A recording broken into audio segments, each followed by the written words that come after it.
Army, कैसे हो आप सब। आई होप आप सब अच्छे होंगे। So I am Ms educator, your English educator and your loving दीदू। Welcome to all of you in your channel brilliant classes. So guys, आज के इस वीडियो में हम पढ़ने वाले हैं क्लास 12 मैथ्स के चैप्टर नंबर 13 प्रोबेबिलिटी की एक्सरसाइज 13.3 का इंट्रोडक्शन। एंड इससे पहले वाली वीडियो के अंदर हमने एक्सरसाइज 13.1 एंड 13.2 को कम्प्लीटली सॉल्व कर लिया है। अगर आपने वो वीडियोज़ नहीं देखी है तो आप मेरे चैनल की प्लेलिस्ट में जाकर चेकआउट कर सकते हो। तो अभी के लिए स्टार्ट करते हैं एक्सरसाइज 13.3 का इंट्रोडक्शन। तो फर्स्ट टॉपिक हमारे पास आता है पार्टीशन ऑफ सैम्पल स्पेस। तो पहले तो मैं तुम्हें इसकी डेफिनेशन बताऊंगी, उसके बाद में हम समझेंगे कि पार्टीशन ऑफ सैम्पल स्पेस होता क्या है। ठीक है, सो डेफिनेशन है इसकी, a set of events E1, E2, E3 up to En is said to be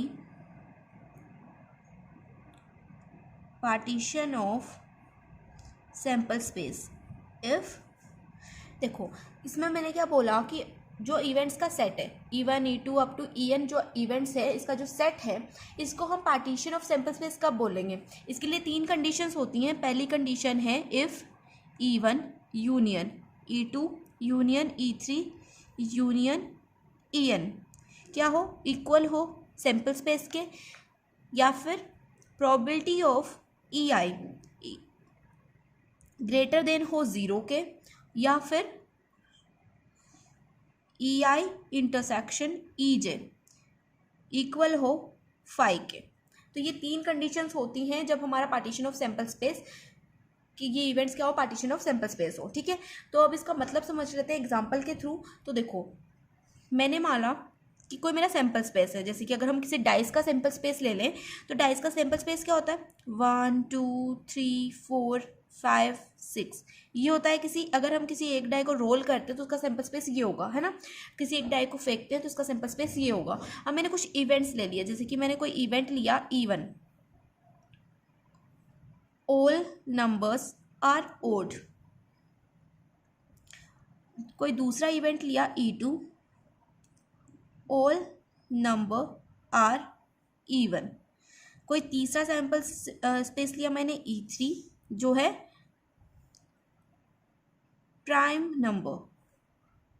तो ये मैंने कुछ सैम्पल स्पेस कुछ इवेंट्स लिए, है ना। सैम्पल स्पेस मेरा डाइस था और ये मैंने कुछ इवेंट्स लिए। तो E1 के अंदर कौन कौन से नंबर आएंगे, अब तुम डाइस के अंदर देखो कौन कौन सा नंबर क्या है, ओड नंबर है। तो E1 हो जाएगा 1 3 5, ये क्या थे, ओड नंबर थे। E2 इवन नंबर कौन कौन से डाइस के अंदर 2 4 एंड 6, ये भी हो गया। अब प्राइम नंबर कौन सा है, E3 हो जाएगा हमारा 3, है ना। E3 हो गया, E3 हो गया हमारा 2। ठीक है, तो ये मैंने कुछ इवेंट्स ले लिए और एक सैम्पल स्पेस ले लिया। अब मुझे बताओ कि ये इवेंट्स क्या इसके पार्ट हैं सैम्पल स्पेस के। अब तुम बोलोगे दीदू बिल्कुल है सैम्पल स्पेस के पार्ट। तो तुमने ये कैसे डिसाइड किया कि ये सैम्पल स्पेस के पार्ट है। ये हमने डिसाइड किया इन नंबर्स को देख के कि ये नंबर्स जो है वो सैम्पल स्पेस से जो है इंक्लूड हो रहे हैं, सैम्पल स्पेस से मैच कर रहे हैं, इसलिए ये क्या है, पार्टीशन ऑफ सैम्पल स्पेस है। जैसे कि अगर हम चेक करें, अगर मैं इनका यूनियन करूँ, E1 union E2 union E3 करूँ, यूनियन का मतलब होता है जो भी नंबर्स हैं उनको तुम यूनाइट करके लिख दो। जैसे कि यूनियन में E1 के नंबर्स है 1 और E2 के अंदर 2 है, तो 1 2 3 4 5 6, ये क्या हो जाएगा E1 union E2 union E3 हो जाएगा। 1 2 3 4 5 6, है ना, यही होगा ना E1 E2 E3 यूनियन, है ना, यही होगा। तो ये मैंने कैसे डिसाइड किया कि ये सैम्पल स्पेस का पार्ट है, ये जो इवेंट है सैम्पल स्पेस का पार्ट है। हमने क्या किया, यूनियन किया, और यूनियन क्या है, इक्वल आया सैम्पल स्पेस। इसका मतलब क्या है, ये सैम्पल स्पेस का पार्ट है। या फिर हम ऐसे भी कर सकते थे, अगर हम इसकी प्रोबेबिलिटी निकालते, प्रोबेबिलिटी ऑफ EI, यहाँ पर लिखा हुआ है ना प्रोबेबिलिटी ऑफ EI, अगर मैं निकालूँ probability of E1 E2 E3, तो वो क्या होगी, 0 से तो बड़ी होगी, ऑब्वियसली 0 से बड़ी होगी यार। क्योंकि देखो अगर मैं प्रोबेबिलिटी ऑफ E1 ही निकाल देती हूँ तुम्हारे लिए, अगर प्रोबेबिलिटी ऑफ E1 निकाल देते हैं तो E1 के अंदर कितने एलिमेंट्स हैं, 3 एलिमेंट्स हैं, और सैम्पल स्पेस में 6 एलिमेंट्स हैं। तो 3/6 ये हो जाएगा 1/2। तो 1/2 0 से तो बड़ा ही होता है, हाफ इज ग्रेटर देन 0 ना। तो इसका मतलब क्या है, ये वाली कंडीशन भी मैच कर रही है, सैम्पल स्पेस का पार्ट है या नहीं है, बिल्कुल है। अब अगर E1 इंटरसेक्शन E2 करूँ, ये I और J क्या है, किसको डिनोट कर रहे हैं, I J हमारे डिनोट कर रहे हैं, I एंड J डिनोट कर रहे हैं 1 2 3 अप टू N तक, ये जो नंबर्स हैं उनको ये जो है डिनोट कर रहे हैं। तो अगर मैं E1 इंटरसेक्शन E2 करूँ, अगर E1 इंटरसेक्शन E2 करें तो देखो E1 और E2 में क्या चीज़ कॉमन है, E1 और E2 में 1 3 5 2 4 6, इसमें कुछ कॉमन दिख रहा है तुम्हें? कुछ भी कॉमन नहीं है। मतलब अगर कुछ भी कॉमन नहीं है तो मतलब क्या है, 5 है ना। तो ये क्या कंडीशन हो गई, यहाँ से भी हमें प्रूफ हो गया कि ये जो हमारा सैंपल स्पेस है इसके पार्ट्स ही क्या होंगे, इवेंट्स क्या होंगे, इसके पार्ट्स होंगे। ये तीनों कंडीशंस को फुलफिल कर रहा है और ये तीनों क्या है, इसके पार्ट्स हैं, और ये क्या करे, तीनों कंडीशंस को फुलफिल कर रहे हैं। तो यहाँ पर हमारा पार्टीशन ऑफ सैंपल स्पेस यही था। तो इसके बाद में जो हमारा नेक्स्ट टॉपिक आता है वो है थ्योरम ऑफ टोटल प्रोबेबिलिटी। तो थ्योरम ऑफ टोटल प्रोबेबिलिटी की हम एक बार डेफिनेशन देख लेते हैं। तो थ्योरम ऑफ टोटल प्रोबेबिलिटी की डेफिनेशन है, late E1 E2 E3 up to En be a partition of sample space S and let A be any event associated with sample space। then मैंने क्या बोला कि हमारा जो E1 E2 E3 up to En है वो क्या है, पार्टीशन है सैंपल स्पेस के। तो पार्टीशन ऑफ सैंपल स्पेस तो समझ में आ गया कि मतलब वो सैंपल स्पेस का पार्ट है, ठीक है। तो हमने क्या लेट किया, let A be any event associated with S, कि ए हमारा कोई इवेंट है जो क्या हो रहा है, एसोसिएट हो रहा है एस के साथ में, एस के साथ में निकल रहा है, मतलब एस से बन रहा है। तो हम क्या बोलेंगे कि जो प्रोबेबिलिटी ऑफ ए होगा, प्रोबेबिलिटी ऑफ ए क्या होगा, प्रोबेबिलिटी ऑफ ए हमारा इक्वल होगा प्रोबेबिलिटी ऑफ E1 इंटू में probability of A by E1 plus में प्रोबेबिलिटी ऑफ E2 इंटू में probability of A by E2 up to चलेगा ये प्रोबेबिलिटी ऑफ En इंटू में probability of A by En तक, ठीक है। अब इसको हम शॉर्टेस्ट फॉर्म में कैसे लिख सकते हैं, इसको हम लिख सकते हैं probability of A equal to, ये होता है समीशन का साइन, समीशन का sign i is equal to 1 से लेकर n तक प्रोबेबिलिटी ऑफ EI टू में probability of a by EI, ठीक है। तो ये जो फॉर्मूला है ये तुम्हें याद रखना है टोटल प्रोबेबिलिटी का।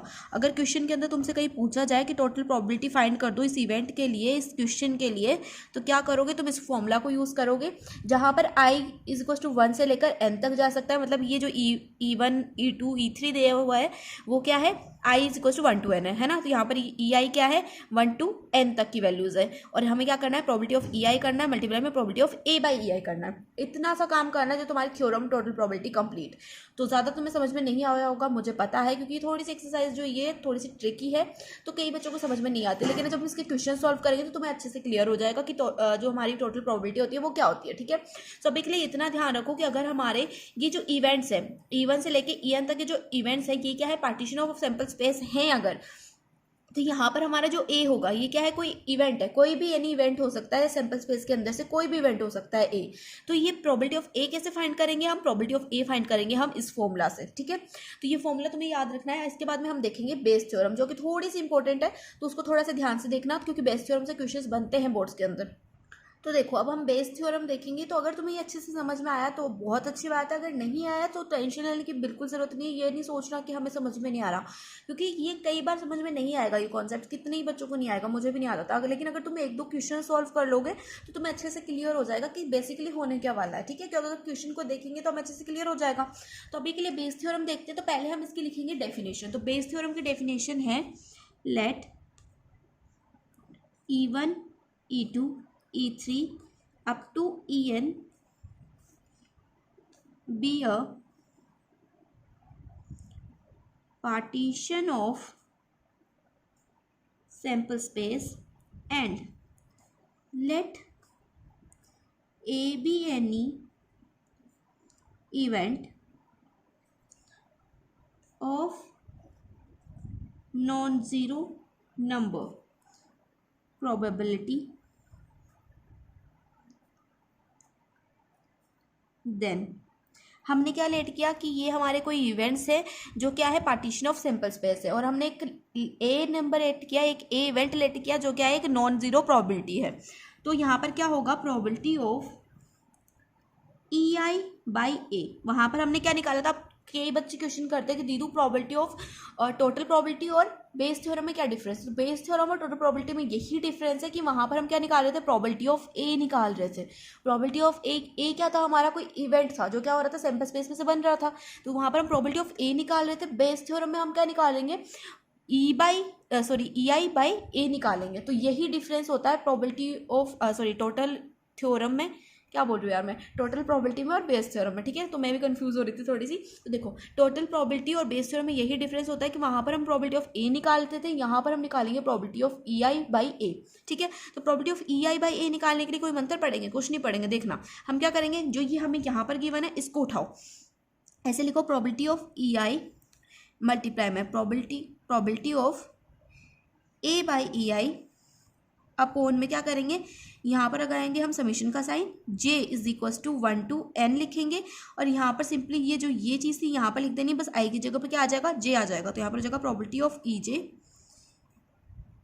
Probability of a by E J, बस यही चीज़ करनी थी। और यहाँ पर i और j क्या है, 1 to n नंबर से, 1 to n में से कोई भी चीज़ जो है यहाँ पर आ सकती है। ठीक है, where i and j is equal to 1 to n। ठीक है, बस अगर बात समझ में, तो ये जो फॉर्मूला है ये तुम्हें याद रखना है, ये है हमारा बेस थ्योरम का फॉर्मूला, और जो ऊपर वाला है वो है हमारा टोटल प्रोबेबिलिटी का फॉर्मूला। और ये बात भी क्लियर हो गई होगी कि टोटल प्रोबेबिलिटी और बेस थ्योरम में क्या डिफरेंस होता है।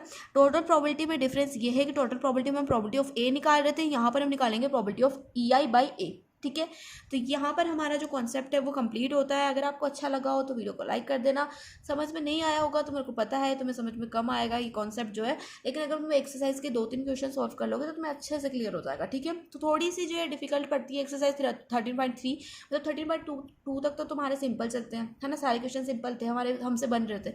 लेकिन अब जो क्वेश्चन आएंगे आगे 13.3 में, 4 में, 5 में, 6 में, तो थोड़े से डिफिकल्ट होंगे, थोड़े से जो है हाई लेवल के होंगे, और वही क्वेश्चन बोर्ड्स में उठ के आते हैं। ये मत सोचना कि जो 8 नंबर की प्रोबेबिलिटी आ रही है उसमें तुम्हारे से ये कंडीशनल प्रोबेबिलिटी, इंडिपेंडेंट इवेंट पूछेगा, है ना, ये भी पूछ सकता है, लेकिन ये जो है 1-2 नंबर में क्वेश्चन बन सकता है, बाकी के जो बड़ा नंबर का जो क्वेश्चन होगा वो इन्हीं में से आएगा। बेस थ्योरम तुम्हें अच्छे से रटनी है, रटनी नहीं मतलब अच्छे से समझनी है, बेस थ्योरम से तुम्हारे क्वेश्चन पक्का बनते हैं। ठीक है, तो यहाँ पर वीडियो को एंड करते हैं। अब जो नेक्स्ट वीडियो आएगी उसके अंदर हम जो है 13.3 के अंदर जितने भी क्वेश्चन हैं उनको सॉल्व करके देखेंगे, और तुम्हें अच्छे से मैं वहाँ पर बताऊंगी भी सही कि टोटल प्रोबेबिलिटी और बेस थ्योरम में क्या डिफरेंस है। तो वीडियो को जो है कंटिन्यू देखना आगे की वीडियो को। तो बेस थ्योरम और टोटल प्रोबेबिलिटी का डिफरेंस जो है वहाँ पर हम एग्जाम्पल के थ्रू से समझेंगे, मतलब क्वेश्चन को सॉल्व करते करते समझेंगे। तभी के लिए बाय बाय, टेक केयर।